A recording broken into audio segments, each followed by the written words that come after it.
Oke, Assalamualaikum warahmatullahi wabarakatuh. Bagaimana kabarnya teman-teman?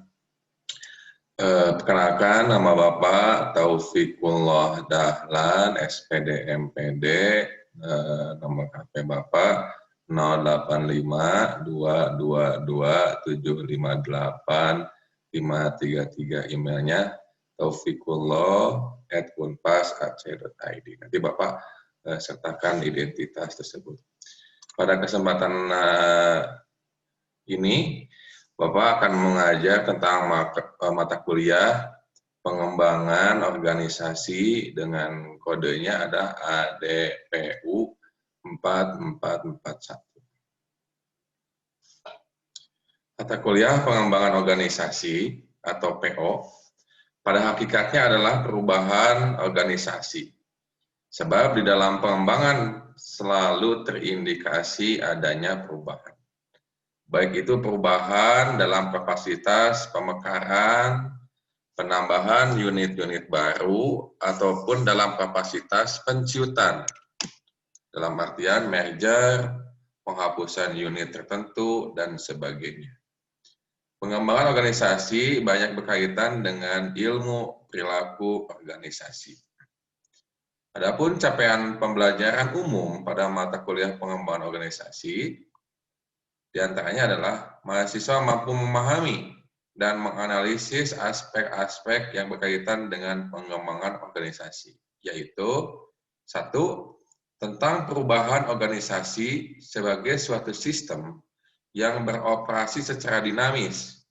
Mengapa suatu organisasi perlu dikembangkan, mempelajari beberapa teori pengembangan organisasi. 2. Mempelajari tentang diagnosa organisasi, pendekatan, dan proses diagnosa. 3. Mampu memahami tentang pendekatan, pengelolaan, perubahan di era globalisasi. 4. Memahami dan menganalisis tentang intervensi organisasi.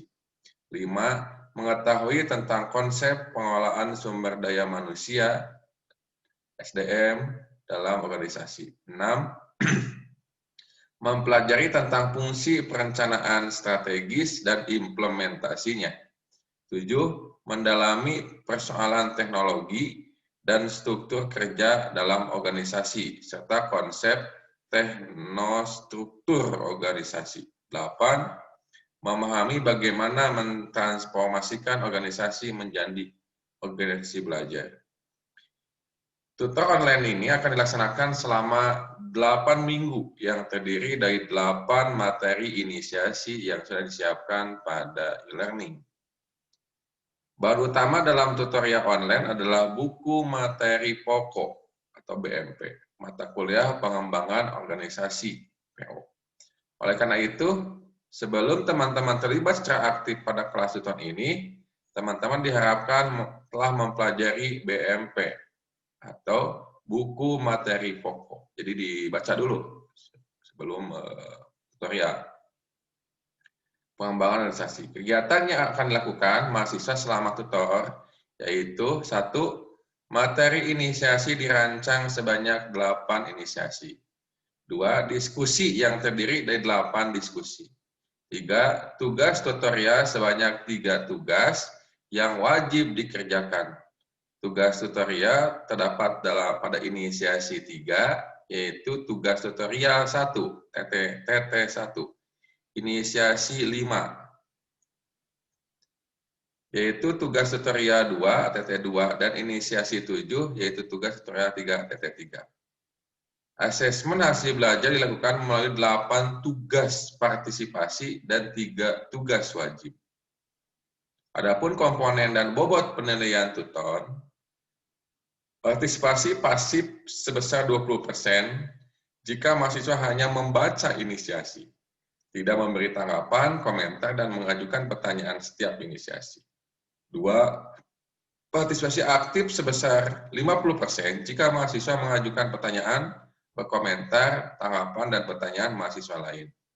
3. Diskusi sebesar 30% jika mahasiswa mengerjakan seluruh diskusi dengan baik. 4. Tugas-tugas sebesar 50% jika mahasiswa mengerjakan seluruh tugas tutorial dengan baik. Hal-hal yang wajib ditaati dalam kegiatan ini sebagai berikut. 1. Kegiatan tuton merupakan proses pembelajaran sangat penting bagi seluruh mahasiswa program S1 online, baik menyangkut diskusi dan pengerjaan tugas. Untuk itulah setiap mahasiswa harus aktif dalam melakukan kedua hal tersebut. 2. Setiap penjawab diskusi dan tugas dalam menganalisis suatu masalah, gunakan konsep teori yang relevan dengan permasalahan yang akan dianalisis. Gunakan data dari sumber resmi dan cantumkan referensi atau daftar pustaka apabila Anda mengutip atau menggunakan data. 3. Bersikaplah secara akademik, salah satunya hindari plagiarisme. Jika ditemukan plagiarisme, Anda dapat tidak lulus mata kuliah ini.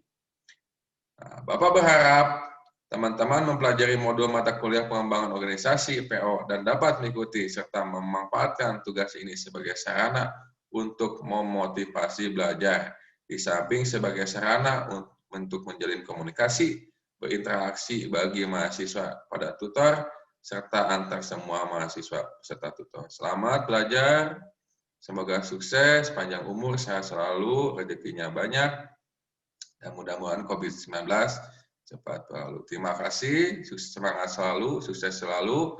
Assalamualaikum warahmatullahi wabarakatuh.